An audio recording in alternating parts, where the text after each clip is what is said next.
Hi guys, welcome করছি নতুন ভিডিওতে। আজকে আমরা দেখব বিটকয়েন যে পাম্প দিল, এটা ফেক পাম্প দিল না স্টপ লস হান্ট করলো। আমরা সে বিষয়টা দেখব। আর মার্কেটে গুরুত্বপূর্ণ আপডেটগুলো আছে, সেই আপডেটগুলো শেয়ার করব। তো গতকালকে এফএমসি মিটিং এর পর কিন্তু মার্কেট আপই ছিল, তারপর থেকেই আপ। আমরা যদি ক্রিপ্টো হিট ম্যাপটা দেখি, এখন কিন্তু মার্কেট কিন্তু ডাউন। গতকালকে কেন আপ হইলো আর আজকে কেন ডাউন হলো, সে বিষয়টা নিয়ে আলোচনা করব। আমরা যদি ক্রিপ্টো বাবলসে দেখি, ক্রিপ্টো বাবলসে দেখলে প্রায় প্রত্যেকটা কয়েনেই কিন্তু ডাউন, প্রত্যেকটা কয়েন ডাউন। তো এই বিষয়টা ডাউন কেন, এই বিষয়টা নিয়ে আলোচনা করতেছি। তো গতকালকে যে ইউএস ফেডের যে মিটিং ছিল, সেটা যে পাবেল পাবেল দাদু যে বলেছে, টেলিগ্রামে যে নিউ পোস্টটা করা হয়েছিল যে ফিডের যে মিটিং ছিল, মিটিং সম্পর্কে। তো মিটিংটা নিয়ে যদি একটু বিস্তারিত করি, তো গতকালকে যে মিটিং এ বলা হয়েছিল পজিটিভ কথা ছিল, ওই জন্য মার্কেট কিন্তু আপ ছিল। যদি নেগেটিভ কোনো কথা বলা হতো, মার্কেট কিন্তু ডাউন থাকতো। তো পাওয়েল সবসময় পজিটিভ কথাই বলছিল। আর পাওয়েল আর ট্রাম্পের ভিতর যে সম্পর্কটা, এটা কিন্তু খুব বাজে অবস্থা। ইগো নিয়ে এদের সম্পর্কটা।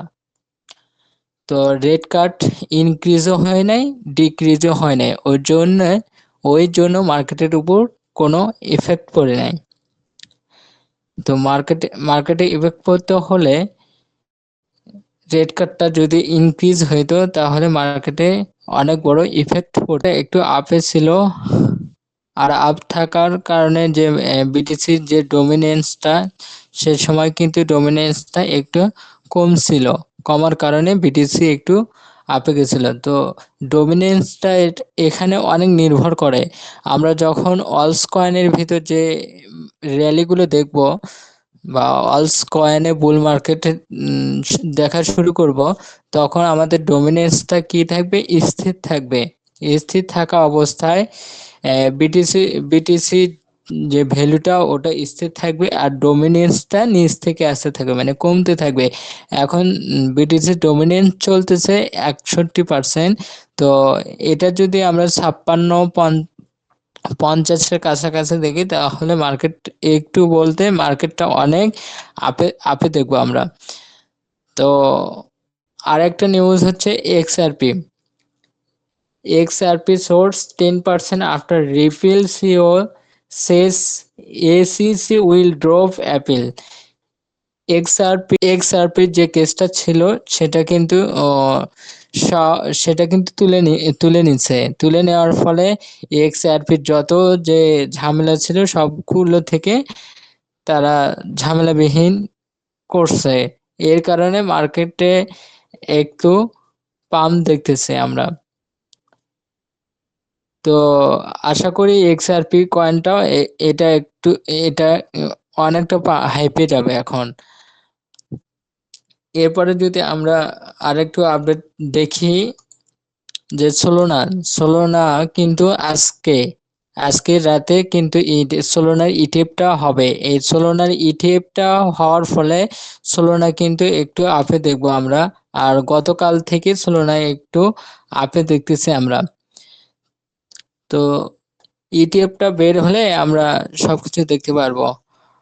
আর পরিশেষে সিও গতকালকে 19 মার্চে একটা পোস্ট করছিল যে worn 95% of crypto investor on survey. তো এর আগের যে বুল রান গুলো বা 4 বছর পর পর যে সার্কেল গুলো হয়ে থাকে, এগুলো থেকে পরিপ্রেক্ষিতে উনি বলছে 95% মার্কেট থেকে কি করবে, লসের সম্মুখীন হবে, আর বাকি 5% মানুষ লাভ করবে বা গেইন নিবে। কারণ দেখা যায় বুল রানের আগে গত যে বুল রান গুলো গেছে তার আগে অনেকেই মার্কেট থেকে ছিটকে পড়ে গেছে, অনেকে মার্কেটের শোচনীয় অবস্থা থেকে দাম দেখে বলছে বুল রান আসবে না, এই রকম কথা বলে তারা কি মার্কেট থেকে চলে গেছে। তো এই সুযোগটা নিয়ে থাকে হোয়েলসরা কি করে, মার্কেটে বসে থাকে কখন রিটেইলার ইনভেস্টররা মার্কেট থেকে চলে যাওয়ার পর মার্কেট আস্তে আস্তে পাম্প করে দেবে। এটা কিন্তু সব ইনভেস্টররাই পাম্পটা নিতে পারে না। এটা বাইন্যান্সের এক্স সিইও বলছে শুধু 5% লোকেরাই এই গেইন করে নিতে পারে। তো উনি যে বলছে প্রতি 4 বছর পর পর এই যে সার্কেলটা শুধু 5% লোকই গেইন করতে পারবে। তো আরো একটা নিউজ আছে, বিটকয়েনের যে ইটিএফ, ঠিক আছে, বিটকয়েনের যে ইটিএফ 17 মার্চে কিন্তু ইনফ্লো হয়েছে, 18 মার্চে কিছুটা ইনফ্লো হচ্ছে, আর 19 মার্চেও ইনফ্লো হচ্ছে, কিন্তু সোল্ড আউট হচ্ছে 10.2। তো ওভারঅল যদি আগের যে ইটিএফ গুলো দেখি, এখানে কিন্তু ইনফ্লোর চেয়ে আউটফ্লোটাই বেশি হচ্ছে। তো ইনফ্লো হচ্ছে, আস্তে আস্তে মার্কেটে আমরা পাম, ওই জন্য মার্কেটে আমরা পাম দেখি। এফটি দেখি, ইথিরিয়ামের কিন্তু শোচনীয় অবস্থা। দেখেন ইথিরিয়াম বাই কিন্তু খুব কম, মানে ইনফ্লো খুব কম হচ্ছে, ইনফ্লোর চেয়ে আউটফ্লোটাই বেশি হচ্ছে। ওই জন্য আমরা ইথিরিয়ামের ভিতর সেরকম একটা পাম্প দেখতেছি না। তো ইথিরিয়ামে যদি আমরা পাম্প না দেখি তাহলে অলস কয়েন গুলোর অবস্থা খুব খারাপ হবে। তো আগে ইথিরিয়ামে আমরা পাম্প দেখবো, তারপরে অলস কয়েন গুলো।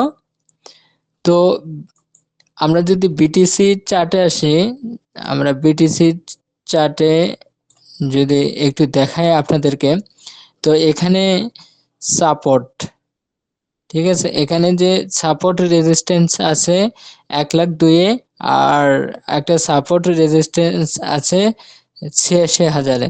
তো এটা এই সাপোর্টটা যদি আমরা ক্রস করতে পারি তাহলে কিন্তু আমরা কি আপের দিকে সম্মুখীন হতে পারবো, মার্কেটটা আপে যাবে। তো বিটিসির চার্টটা অনেকটা নির্ভর করবে, আর হচ্ছে আপডেটটাও অনেকটাই নির্ভর করবে। মার্কেটে যদি আমরা দেখি যে চার্টটার সবকিছু কিন্তু এখন কিন্তু কিছুটা হলেও কিন্তু গ্রিন। তো মার্কেট আশা করি এই অবস্থায় থাকবে না। আর ফিডের বক্তব্য অনুযায়ী, ওনার বক্তব্য অনুযায়ী যদি মার্কেটটা যদি ক্র্যাশ করেও, বক্তব্য অনুযায়ী মার্কেট যদি ক্র্যাশ করে, ক্রিপ্টো মার্কেটটা কিন্তু রিকভারি করতে, কথা অনুযায়ী মার্কেটটা কিন্তু রিকভারি করতে, ফিডের কথা অনুযায়ী মার্কেট যদি ডাউনে যায়, স্টক মার্কেটের উপর অনেকটা পড়বে, কিন্তু ক্রিপ্টো মার্কেট কিন্তু সেটা কিন্তু আস্তে আস্তে রিকভারি করতে সময় লাগবে না, কিন্তু স্টক মার্কেট রিকভারি করতে অনেক সময় লাগবে।